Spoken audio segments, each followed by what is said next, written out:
State of Newborn Screening in the Mountain States, a NewSTEPs summary. This presentation is presented by Ms. Sikha Singh, Deputy Director, Newborn Screening and Genetics at Association of Public Health Laboratories. Please see the website for her complete bio.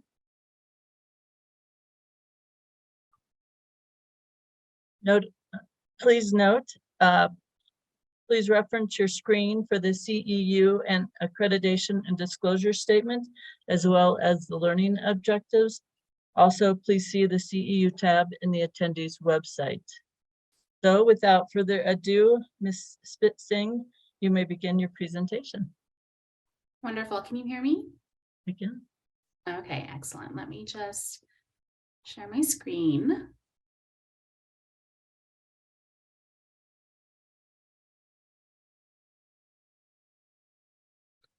Okay, and can you see the slides in presentation format?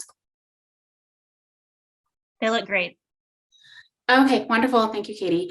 So I wanted to thank the Mountain States Regional Genetics Network for inviting NewSTEPs APHL to participate on this call. Like we were just told, like Janet just said, I'm going to talk about the state of the newborn screening system in the Mountain States for not only 2022, but also incorporating some data from 2021. So I'd like to start by explaining a little bit about what NewSTEPs is. I know many of you are familiar with us and with our work, and I imagine that many of you might not be. So NewSTEPs is the Newborn Screening Technical Assistance and Evaluation Program. It's a program of the Association of Public Health Laboratories. APHL's primary goal is to serve as the national membership organization representing public health labs. Within APHL, we have the Newborn Screening and Genetics program, and within that program is NewSTEPs, which is funded through the Genetic Services branch of the Health Resources and Services Administration. And NewSTEPs has been present since just over a decade, and the vision and mission of this program were established back in 2012 with the input of members from the newborn screening community, specifically from a steering committee that we had convened at that time. So there are several goals of NewSTEPs. I'll go through them briefly. The first is communication, facilitating communication and outreach between and within newborn screening programs and partners, specifically with the goal of strengthening the newborn screening system. We do this by enhancing the existing network of stakeholders and trying to build or establish and enhance the culture of trust. We routinely provide opportunities for timely and interactive communication, whether that's by virtue of a public-facing website, www.newsteps.org, or whether it's through our listserv, our collaborate communities, and so on and so forth. And we also try to routinely offer forums of collaboration amongst not only the national newborn screening system, but also down to the regional and state newborn screening program levels. The second goal of NewSTEPs is technical assistance, and we do serve as the dynamic National Newborn Screening Technical Assistance Resource Center funded by HRSA. In providing TA, we offer training, whether it's laboratory or follow-up trainings or national meetings. We attempt to address not only routine challenges faced by the diversity within the U.S. newborn screening system, acknowledging that all states have often unique barriers and challenges, and then often similar ones that we can work. The benefit of this program is to provide a forum where programs can learn from experiences of one another. And we support program improvement in an ongoing fashion. Another goal is new disorder implementation.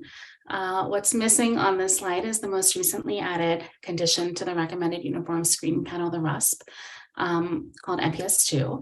And we provide technical assistance and education for new disorder implementation, but NewSTEPs through the HRSA funding also provides direct funding to programs who are endeavoring to add or enhance their ability to screen for one of the newer conditions on the RUSP. We also support continuous quality improvement through a cooperative agreement with HRSA, specifically focusing on CQI practices and several focus areas, including improvements in detection of out-of-range results. So reducing false positives and false negatives, modifying algorithms, that sort of thing. Improvements in communication of results, so whether that's electronic messaging, electronic demographic data collection, that sort of thing. Also improvements to confirmation of diagnosis, improvements, of course, to timeliness activities, and also addressing emerging issues, which has been a focus of much of what we've done since, I would say, March 2020, and in an ongoing fashion. And then facilitating collaboration, quality improvement processes, data collection, and analysis to track progress. And coming to the crux of what we're going to talk about today is data.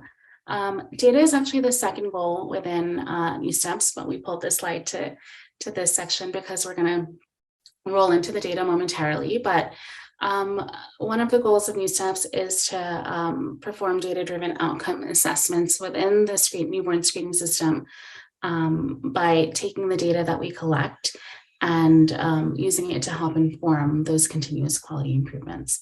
So we have a standardized data repository in which we collect various layers of data from case data to harmonized quality metrics that can be used to perform comparisons across states, nationally, within regions, and also within a state year to year. This repository adheres to pretty strict privacy and security requirements. We have data use agreements with every state that's entering data, and we look forward to making continuous quality improvements within the repository in an ongoing fashion with the input that we receive from programs. We also provide dynamic data infographics and visualization tools. Specifically, we use Tableau for looking at the data that's provided. And we also support integration of health information technology. So 2022, I presented this slide a few times before, but the striking thing is that we haven't had to change this much from 2021 or from 2020. We, in this past year, we're still grappling with COVID, also with monkeypox. So the unprecedented global pandemic kind of gift that keeps on giving. Around the country, we faced water crises, floods, tornadoes, winter storms. And certainly many of these natural disasters and setbacks were also endured in the states within the Mountain States Genetics Regional Collaborative region. And there were ongoing continuity of operations responses, including data breaches, laboratory remodeling efforts, and so on. And throughout all of this, babies continue to be born everywhere and every day. So talking about the births in the United States, we're presenting 2021 data here because of the nature of the national registries and how births are captured, of course. But taking a step back from this slide, nationally, for the first time since 2014, US births increased in 2021. We saw a 1% rise from 2020 to 2021, which was notable because between 2019 and 2020, we had seen a 4% decline nationally. So in the Mountain States, which represent 17% of national births, there were over 632,000 babies born in the year 2021.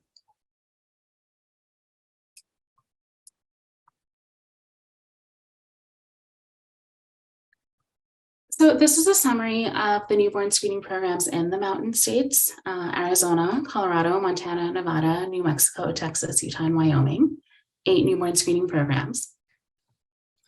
So regional labs serve 3 of the Mountain States Regional Genetic Network newborn screening programs. Each state has its own follow-up program. The programs serve populations in the various states ranging from 6,230 births per year to just over 373,000 births per year. And this again is for the year 2021. And 7 of these programs require 2 routine screens. So as of October 2022, as it relates to the core recommended uniform screening panel conditions in the US, approximately half of states are screening for 35 of those core RUSP disorders, with the remaining half of states screening between 31, 32, 33, 34, or 36 disorders. As of October 2022, 2 states screened for all 36 of the conditions, the most recent of which was MPS 2, which was added in August. One caveat is that this figure is rapidly changing. What you'll see is the states denoted by stars are the mountain states, regional genetics network states. And specifically in the mountain states, currently no state offers population screening for all 36 of the core RUSP conditions. However, there is a relatively normal distribution between the mountain states offering population screening for either 31, 32, 33, 34, or 35 of the conditions. So as it relates to the newborn screening fees, nationally, which is not depicted on this slide, nearly half of states charge between $101 and $150 for the newborn screening fee. I want to say that the fee is not indicative of the expense incurred to the program to perform the newborn screening fee. That's something completely different. And then nationally, the median newborn screening fee is $120.70. And nationally, the range is from $0, some programs have no fee, all the way to $235 per screen. And then within the Mountain States network, which is what you see on this slide, the majority of programs charge between $51 and $150 for the first screen fee, and within which the second screen fee is typically included.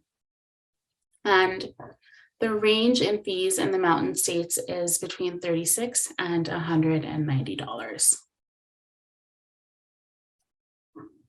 So now talking about operating hours across US NBS programs, so Pan America in 2022, about half of newborn screening laboratories remain open 6 days, and with the other half open either 5 or 7 days per week, and that split is pretty even between 5 and 7. And then nationally for follow-up programs, about half of programs are open 5 days a week, about a third of programs are open 7 days a week, and the remaining programs are open 6 days a week.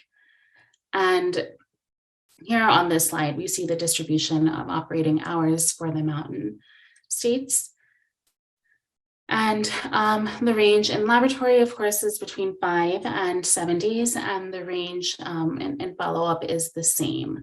But there is notably not uniformity amongst all of the Mountain States, which is similar to the representation that we see on a national level. So for new RUSP disorder implementation, we're taking this to 2015 on this slide. Prior to 2015 were SCID and CCHD, and the 29 mass spec disorders, those are being screened by all states for the most part. So we're focusing this on the new disorders. So in the Mountain States, since 2015, 2 states, in the Mountain States, since disorders were added in 2015, so specifically for Pompe and MPS 1, 2 states screened for these conditions, and that represents 13% of the babies born in those 8 states have access to a population screen, for a newborn screen for Pompe and MPS 1. 4 states screen for XALD in the Mountain States, which represents 89% of the babies born. And all but 1 of the Mountain States currently offers universal screening for SMA, representing 95% of babies in the region.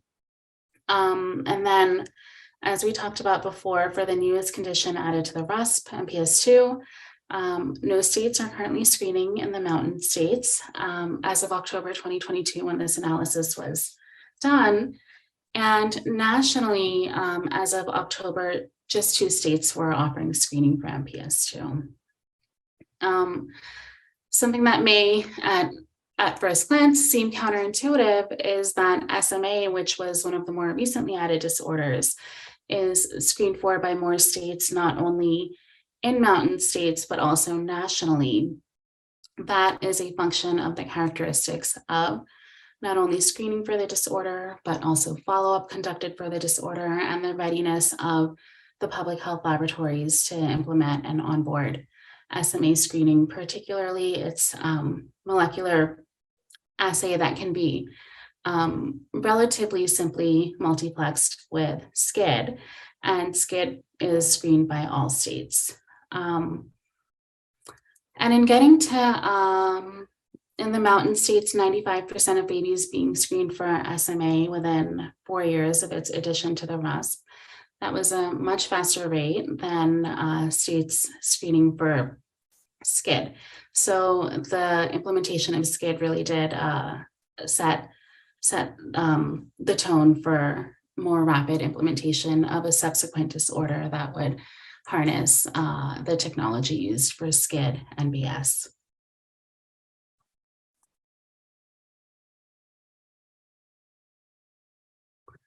So when we did our national analysis, we decided to do a quick review to see if there were any unique or shared characteristics of the programs that are currently screening for 35 or more conditions. What we found was that the fee distribution in the program screening for 35 or more conditions was quite similar to the distribution when comparing all programs. We saw the same thing for operating hours. So hypothesizing perhaps that maybe a higher newborn screening fee enables programs to screen for more conditions, or that extended operating hours enables a program to screen for more conditions, wasn't necessarily true. That correlation did not exist.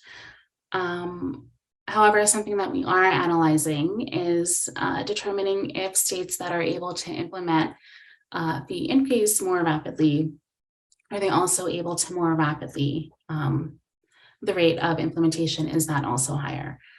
And then we wanted to talk a little bit about the utility of the data that I've been able to present today. Talked a little bit previously about NewSTEPs having the goal of performing data-driven outcome assessments and data-driven quality improvement. If there is within the partners who are on this call any requests for data or any specific analyses that you might want to see, any inferences that you might be hypothesizing that the data might help you to either support or suspend, definitely don't hesitate to reach out to us. We are available by contacting not only NewSTEPs at aphl.org, but in a few slides, you'll see my email address as well. Some other analyses that we're doing with this data is health equity analyses. We're taking some of the cases that have been entered into the NewSTEPs data repository and taking a look at the time elapsed between the various phases of newborn screening versus confirmation of a diagnosis as well as intervention. And we've shared some of that information previously on the Secretary's Advisory Committee call in February 2022, but we're working through some more progressively elaborated analyses and look forward to sharing that nationally soon. But the purpose of talking about that here is we wanted to inform everyone on the call that if there are specific state level or regional mountain state level analyses that might be helpful, we are happy to provide those in a customized fashion. And also timeliness analyses, if there's any specific data that might be helpful, we can take a look at that as well. With the caveat, of course, that the quality metrics as well as the case metrics are subject to the data use agreement, and we can share information with states in an identified fashion. But if we provided data in an aggregate fashion, we can share it a little bit more broadly.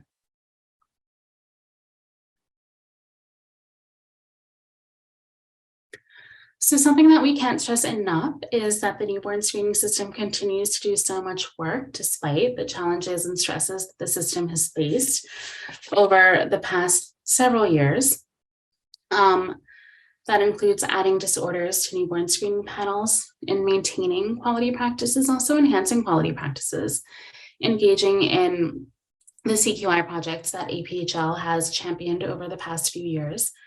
Of course, upholding the necessary accreditations and certifications, performing collection, screening, analysis, reporting, and follow-up in a timely fashion, also in a quality fashion. Something that's not on here is dealing with media inquiries and addressing those in a real-time fashion. Of course, on an ongoing basis, addressing instrument failures, calibration needs, power outages, staff shortages, supply chain issues, pipette shortages, and then, of course, saving babies every day. So with that, I wanted to say thank you all for listening and also for contributing data to NewSTEPs.org. The sources that were used in this presentation was, in fact, all the data in the NewSTEPs website. And like I said earlier, this is my email address. If you wanted to get in touch with me directly as well, happy to elaborate on anything that was talked about or provide any additional information or customize infographics, data reports, so on and so forth. And with that, I will stop sharing my screen.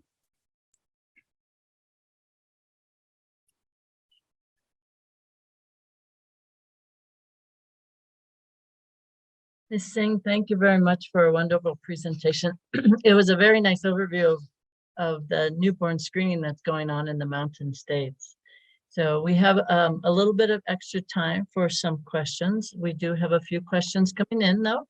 The first question was, how can someone get involved and connected with NewSTEPs? That's a great question. So I talked in one of the slides about communication and collaboration being the first and foremost goal of NewSTEPs. So facilitating that communication and collaboration.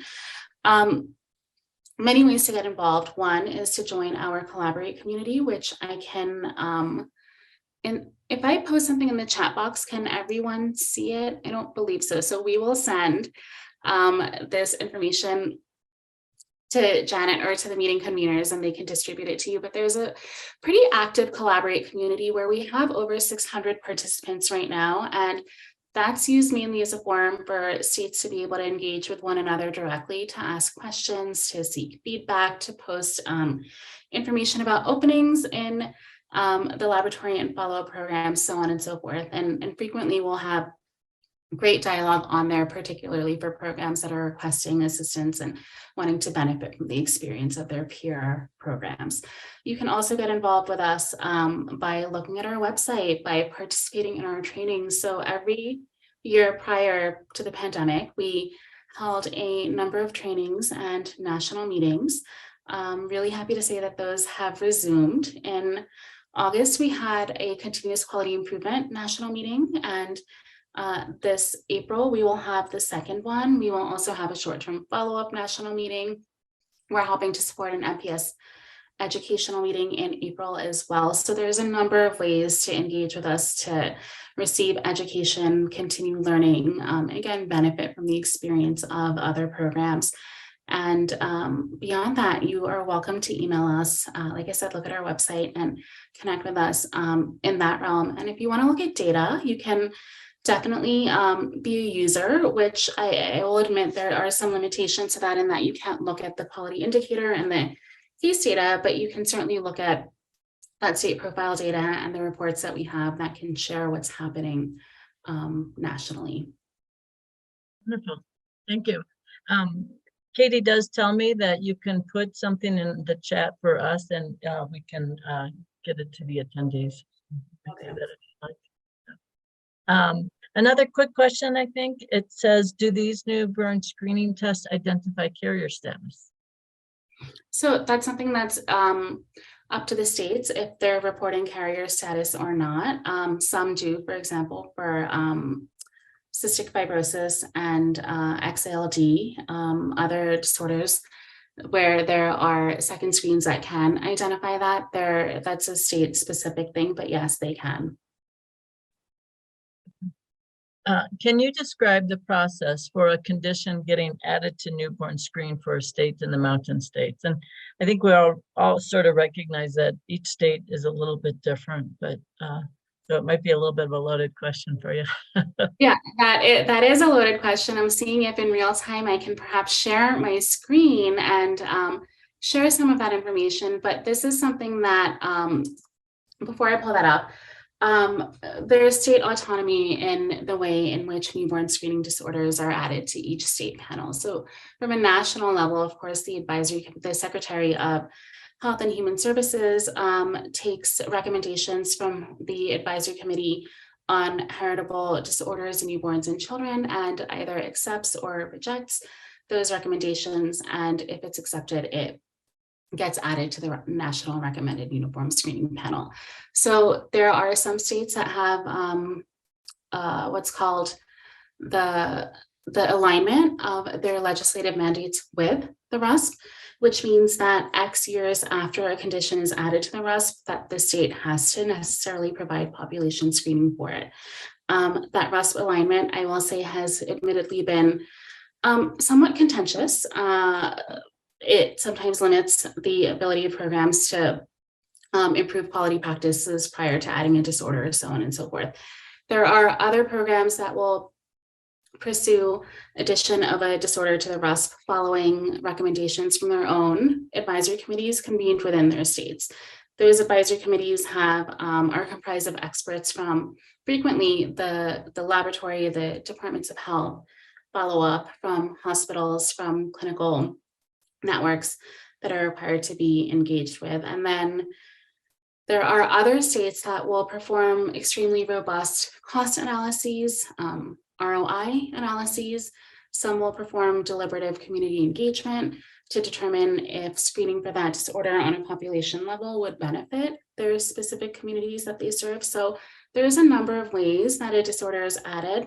And then there's the advocacy route as well. We have a lot of advocate support in the newborn screening community, particularly disorder by disorder, and some of those activities by advocacy groups also help catalyze the addition of disorders to state panels from time to time. Thank you. Very nice answer.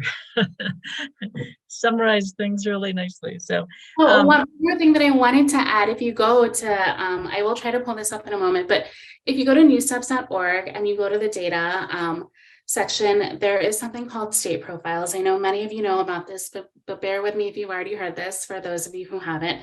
In the state profiles, you can take a look at the state characteristics state by state. So we have a map. You can click on it, and then there's a left navigation where you can look at the different policies that tell you about how to add a disorder, the amount of time perhaps that it takes to add a disorder. Once the advisory committee reviews it, you can see the fees, the operating hours, many of the things that I talked about, but additional characteristics and parameters of programs as well. I encourage everyone to look at that as you have time. To expand on that and to answer another question that we have, does that same map list the disorders that each state screens for currently? It does. That map lists it. That's state by state. If you wanted to make comparisons between states, we also have a tab that's called reports. You can go there and you can see how many programs screen for each disorder. You can click on it and see, we stratify it out by states that are offering universal screening, states that are not. For the states that detect it by virtue of screening for another condition. And then we also stratify it down to the level of if the state is pursuing implementation. So if your state is looking to add a disorder and you want to talk to somebody else who's going through that same process right now, you can see who's pursuing that implementation actively. You can see the states that have a legislative mandate versus the ones that are pursuing it perhaps outside of a mandate. So we do have various layers of screened or not screened. Do you have any inclination, or have you heard any sort of, rumors or murmurings whether or not we should move to a national newborn screening policy versus a state-by-state newborn screening policy? I mean, those discussions have been happening for 60 years, right? Since the beginning of newborn screening in the US, and certainly once the ACMG determined the initial 29 mass spec conditions that sort of accelerated the rate of implementation. And then there was another paradigm shift that happened with the point of care disorders, with disorders that can be detected by molecular technologies. So I think this is a story that we hear over and over again, and there is that balance between state autonomy and the national recommendations. There's also routine conversations about how a recommended uniform screening panel, really its recommendation in name only, that ultimately it compels states to add those disorders. So I can't speak to whether or not there will be a national program, but there's a lot happening in newborn screening with emerging technology, with evolving technology, with state, with staffing and workforce limitations and issues with the rate at which disorders are being added, that they'll potentially be added. And, consistent through all of that is the requirement of ensuring that there is equitable access to care once there is a positive newborn screen, and of course also maintaining equity within the population, the public health component of the NBS. So a lot of factors, but I can't give you an answer of whether or not.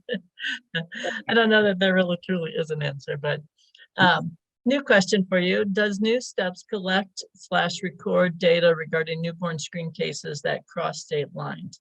Meaning baby born in state A, newborn screen initially managed by state A, then baby moves to state B, for example. So yes, we endeavor to collect information about every baby. And depending on the quality metric that we're collecting, whether the analysis happened in one state, the baby was born in one state, and then the follow-up is happening perhaps in a different state, that granular level of detail per baby is not collected. But certainly if there is a baby that has received care through that continuum from birth to confirmation of a diagnosis, that we intend that when the newborn screening program gives us that information, that we'll have all of those different components. So we'll know that the time, the recommendation is that a screen is collected between 24 and 48 hours. We'll have that in our timeliness metric. And then if that baby goes elsewhere and it takes 14 days for them to have an intervention or a diagnosis, even if that's occurring elsewhere, we'll collect that information. But at the granular level, we won't know that happened for the same baby. Similar question. Does NewSTEPs collect data regarding trends of newborn screen cases as it relates to weather changes, parentheses, heat/temperature, and its effect on enzyme activity for certain disorders? So kind of a QA, QI sort of lab question there for you. Yeah, that is a great question. So no, we don't collect that, and we don't collect analyte specific information. So the cutoff or the value that was actually used in determining whether it was a presumptive positive or not. However, something that we have talked about at a sort of more nebulous level is the value of overlaying some of that information, whether it's seroprevalence levels within a specific state, whether it's biomonitoring information, whether it's proximity to a nuclear reactor, things like that, things we haven't done. But as we accumulate this wealth of data over time, overlaying some of the trends that we see with other national trends collected in other databases could be valuable. I think that there will be many, many caveats and limitations. Correlation is not causation, so on and so forth, but analyzing trends over time from multiple sources could be really interesting. Oh, yeah. Again, along those same lines, does NewSTEPs track data on how many parents may have had carrier screening during or before pregnancy? We don't. No, we don't collect that level of information. Is NewSTEPs involved at all with Begin NGS?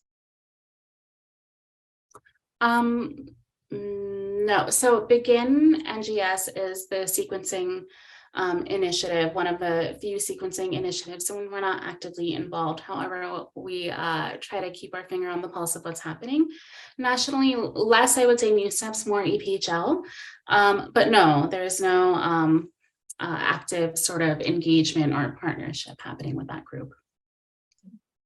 In general, do all states keep up with ongoing reporting to NewSTEPs, and have some states made it a part of their formal funded program to do so? So yeah, in general, I would say that for our state profiles, we have every program and territory, so 50 programs to DC, Puerto Rico, and Guam, providing us data. We have 49 programs that have a signed data use agreement with us, and of those, the vast majority of them provide data in some way, shape, or form. It's a completely voluntary repository, so there are, like I said, different layers of data that not only we collect, but that programs are able to provide us, and we're continually working on ways to automate that data transfer to us, and then finding innovative ways to turn that data into meaningful information, sending it back to programs. There are initiatives by the Health Resources and Services Administration, the same federal group that funds us. They have funded a number of programs in the past through competitive awards to provide data into their national TA center, which is NewSTEPs. And there have been projects that NewSTEPs has funded. So for example, our CQI projects and formerly some timeliness projects where it was a requirement of receiving that funding to also provide that data. Can public health newborn screen laboratories get help in developing or implementing new assays from APHL or NewSTEP, excuse me? For example, we are in need of positive control samples for assay development for recently added diseases like Pompe and MPS II. Yeah, get in touch with me directly. We definitely do that. In the past, we've funded a number of programs that have served as what we're calling peer network resource centers. And one of the primary goals of one of those that is still funded is to provide access to those samples for QA, QC. We also work really closely with CDC, and every state public health laboratory, of course, works extremely closely with them. And of course, CDC is an extremely valuable resource for that sort of thing as well. But yeah, contact me. I can definitely put you in touch with someone that can give you that access to positive controls. Thank you. We are winding down, but we still have a couple of questions. Can you please talk about how NewSTEPs can support state newborn screening programs related to continuity of operation planning? Yeah, that's a great question. Wondering if that's a planted question, because that's been something that's been top of mind for all of us. I talked at the beginning of my talk, we mentioned the number of things that have been happening globally that are certainly not only impacting public health laboratories, the newborn screening workforce, but also supply chain. And we are working actively. We've received funding from HRSA, as well as an unbelievable amount of support from CDC and helping programs to strengthen their continuity of operations plans and also to test them. So we're looking into functional and tabletop exercises, pursuing those with some programs already. And I want to put this out there. If anybody, if any program has any needs regarding your coop, whether if you don't have a coop for newborn screening, or if you want someone to look at your coop and tear it apart and rebuild it back up again, we are certainly happy to do that. So something that's exceedingly important that doesn't always get the attention that it requires until, of course, you need it. But let us know. We are happy to help you. Thank you. You're getting into some really very public health lingo. So, quick question, I hope. Can you explain what the RUSP is for those who may not be familiar with the term? Yeah, so the RUSP is the Recommended Uniform Screening Panel. The Secretary of HHS has convened, it's a Federal Advisory Committee of FACA, federal group that has It's called the Advisory Committee on Heritable Disorders in Newborns and Children.